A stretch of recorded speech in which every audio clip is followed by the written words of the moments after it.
Simple पटकन होणाऱ्या recipe काय सगळ्यांनाच आवडतात. आता मी काय केलं, पातेल्याचा जास्त वापर होत नाही त्यामुळे पहिलं पातेलं स्वच्छ धुवून घेतलं. नंतर पातेल्यामध्ये थोडं तेल घातलं, जिरे, लवंग टाकायची, मिरी, तेजपत्ता, स्टारफूल. आता माझ्याजवळ तर तेजपत्ता काही संपलाय त्यामुळे मी काही टाकलं नाही. तुमच्याजवळ असेल तर तेजपत्ता किंवा कडीपत्ता दोन्ही पण वापरू शकता.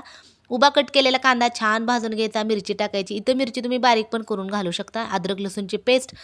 नंतर भरपूर अशी ओली मटर टाकायची. सीझन आहे तोपर्यंत काय ओली मटर भरपूर खाऊन घ्यायची. गाजर टाकायचं. बटाटा असेल तर बटाटासुद्धा वापरू शकता. टोमॅटो टाकायचं. व्यवस्थित मिक्स करून घ्यायचं. इथं मसाल्यांमध्ये मी कुठलाच मसाला वापरला नाही. चिकन मसाला नाही, बिर्याणी मसाला नाही, ना पुलाव मसाला नाही किंवा कोणताच मसाला वापरला नाही. जे काय असेल ते सगळं आपले जे खडे मसाले आहेत त्याचाच वास येणार आहे. थोडं पाणी घालायचं, कोथिंबीर घालायचं आणि तूप पण टाकायचं. नंतर स्वच्छ धुवून घेतलेला तांदूळ टाकायचा. तर मस्त असा आपला पुलाव किंवा मसाले भात तयार झाला आहे.